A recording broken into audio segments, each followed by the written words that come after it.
Okay, this is the only North Carolina site dedicated to the preservation of what we can say from the French and Indian War.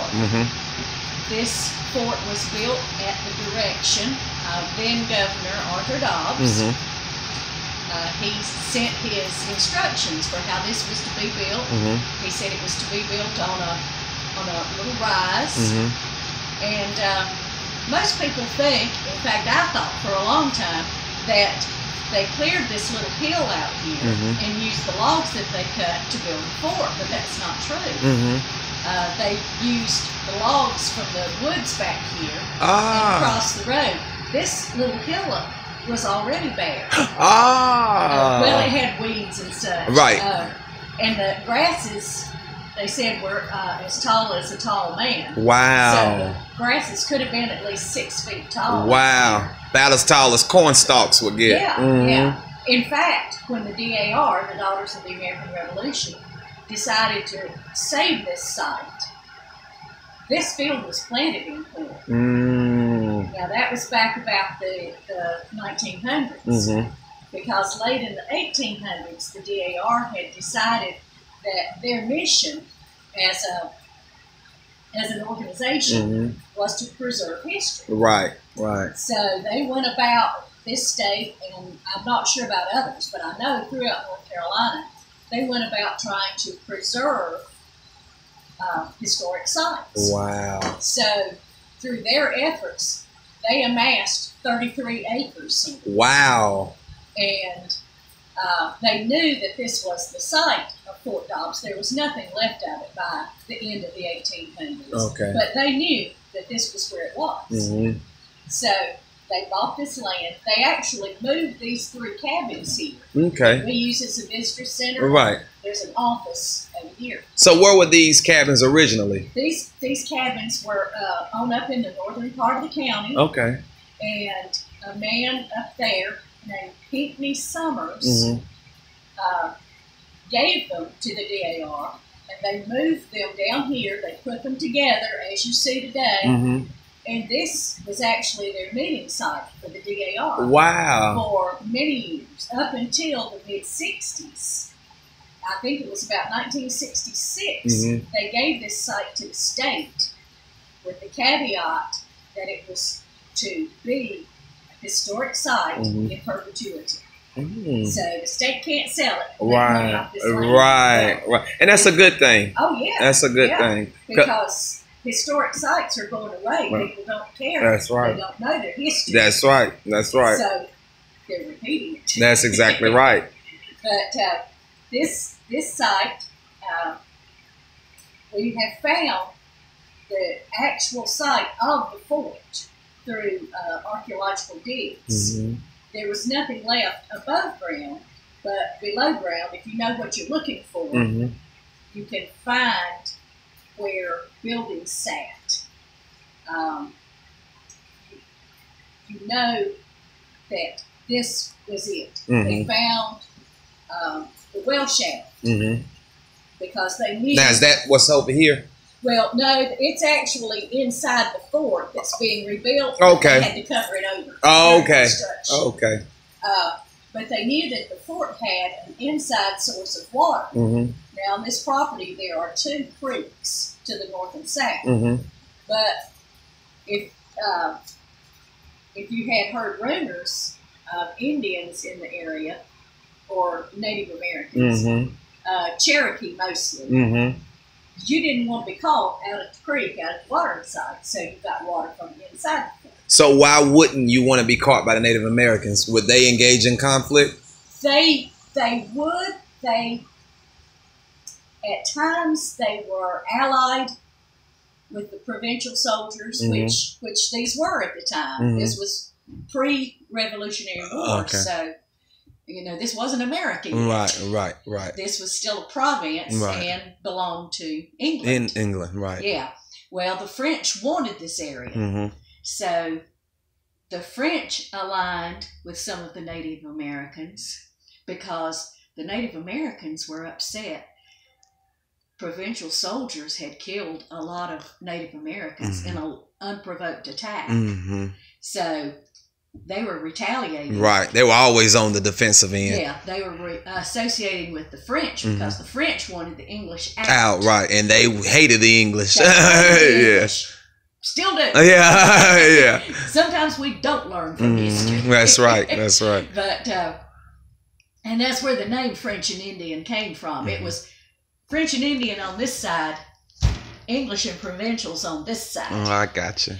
And this fort was built here where it was because at this time, this was the western front of civilization, of European civilization. From here west was all Native American, mostly Cherokee, some Catawbas. But at that time, the Catawbas were where Charlotte is now. That was their territory. So, and for the most part, up until this unprovoked attack, which was actually in Virginia, just several miles north of here, the Native Americans and the provincials had been getting along, had existed, maybe a tense truce, but still, they existed together on this land. But after that attack, no more. No more. So this fort also served as a way station for travelers going north and south from as far north as Canada to as far south as Florida. Is that when you say way station, where people transporting goods back and forth? They had goods stored here. I gotcha. So in 1761, when this fort was abandoned because European civilization had moved further west, all the goods that were here this was a storehouse. Well, they were all sent to Salisbury, and this was abandoned. Okay. Yeah. Now, somehow the story got around that the 6 swivel cannons that were sent here by King George were dumped in the well site.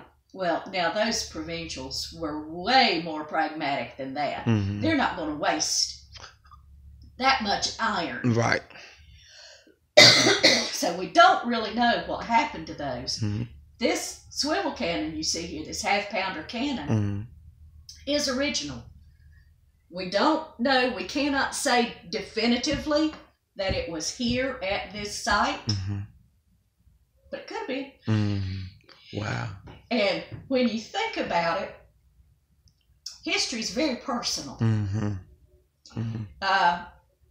When you think about that cannon firing a half-pound ball of lead, it would have been in those days. This is iron. And we did find one during our archaeological dig. That could have been shot by my great-great-great-great-grandfather. Or it could have been shot at my great-great-great-grandfather. Yeah, that's right. That's right. So there's none of history that doesn't relate personally to us today. You're exactly right. And we're doomed if we don't remember it and honor it and learn from it. You're exactly right. So this is what we're doing here. We're trying to preserve history and teach it. In a couple of weeks, we will have our biggest event of the year called War for Empire. We will have about 30 soldiers here from different, they will be representing different regiments. We will have Cherokee reenactors here. Excuse me. But we will also have civilians here who will show how the provincials managed cooking, tanning leather, sewing clothes, spinning fiber, making musket balls. Now, why were they called provincial soldiers? This was a province. I got you. I got you. It was a province. I got you. This was a Carolina province. I got you. The whole thing up into part of Virginia, and this was before the state lines were drawn. All right. So this was all provincial. Pre-statehood. Pre-statehood, right? Pre-statehood. Right. This was still owned by the British. Mm-hmm. People who lived here were actually British. Wow. And didn't really foresee not being British. Right, right. And this fort was built to house 50 provincial soldiers. Now, if you were a well and able-bodied male between the ages of 16 and 60, Mm-hmm. you had to serve 2 years in the provincial army. Wow, it was mandated. It was mandated. I mean, you just knew that was what you were going to do. Mm-hmm. You weren't necessarily here on site the whole time, but you did come here for training, Mm-hmm. to learn to shoot, to learn to march, to learn to follow orders, Mm-hmm. To learn battle tactics, Mm-hmm. to learn how to exist on your own out in the wilderness, Mm-hmm. which most people today can't even imagine Right.